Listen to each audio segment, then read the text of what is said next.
Caps for Sale. Remember this book, friends? We've been reading it in class, and now we'll read it together. You friends can help with being the monkeys and the peddler. There's our peddler. Once there was a peddler who sold caps, but he was not like an ordinary peddler, carrying his wares on his back. He carried them on top of his head. First, he had on his own checked cap, then a bunch of gray caps, then a bunch of brown caps, and then a bunch of, what color's next? Blue, good job. And finally, what color is that? Red, at the very top.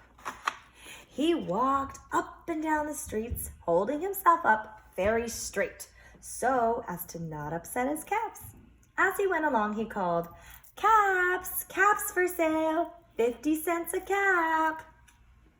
And that's his job, right? He's a peddler selling his caps. One morning, he couldn't sell any caps. He walked up and down the street calling, you could say it with me this time, "Caps, caps for sale, 50 cents a cap." But nobody wanted any caps that morning. Nobody even wanted a red cap.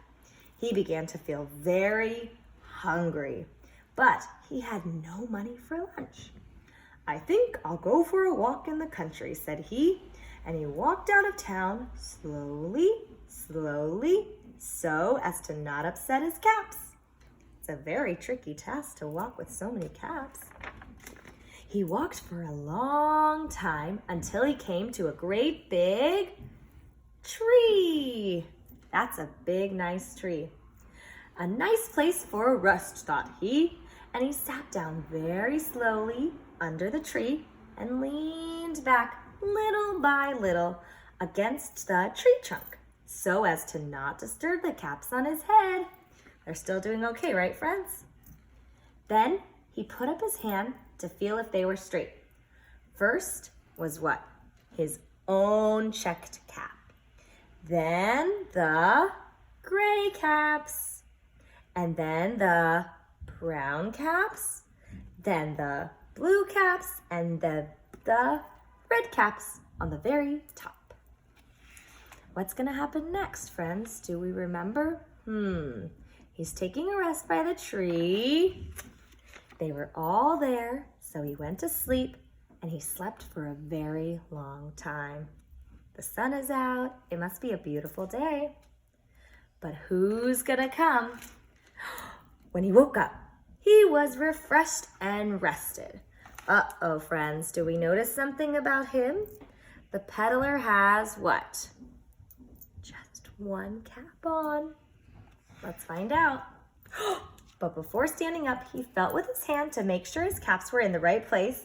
And all he felt was his own checked cap. Uh-oh, friends. Who took his caps? Where did they go? Do you remember?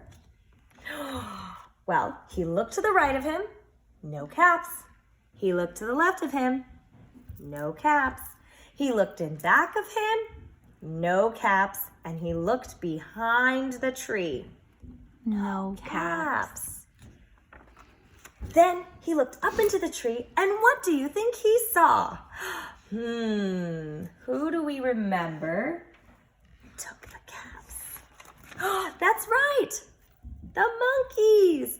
On every branch sat a monkey, and on every monkey was a gray or brown. Where's the brown? Or blue. Can you see a blue? There's one.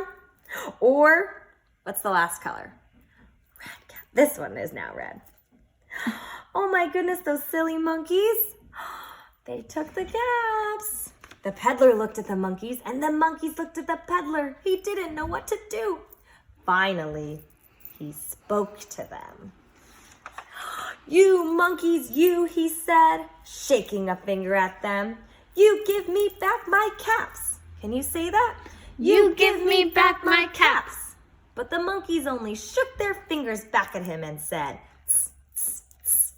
Can you friends be the monkeys? Tss, tss, tss. The monkeys are pretty silly, huh? Well, this made the peddler angry. So do this with us. He shook both hands at them and said, "You monkeys, you give me back my caps." Can you say that part? You give monkeys, you give me back my caps. But the monkeys only shook both of their hands back at him and said, "Tss, tss, tss." Uh-oh. First, they won't give it to him, and they still won't. Now he felt quite angry.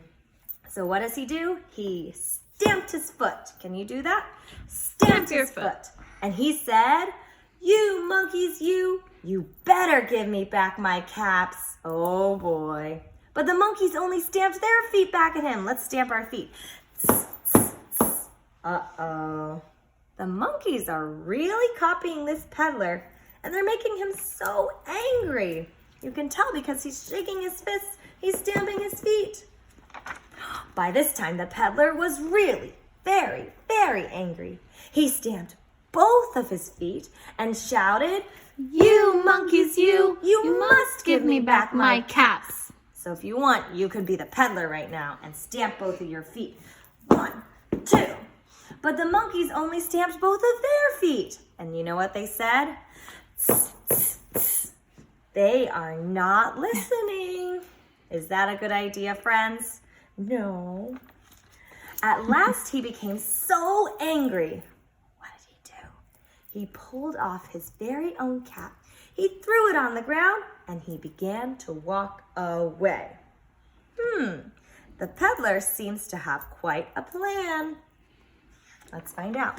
But then, each monkey pulled off his cap, and all the gray caps, all the blue caps, all the brown caps, and all the red caps came flying down out of the tree. Oh boy. So the peddler picked up his caps and put them back on his head. First his own checked cap, then the gray caps, then the brown caps, then the blue caps, and then what was last? That's right, the red caps on the very top. Look at the peddler now. Maybe a little happier.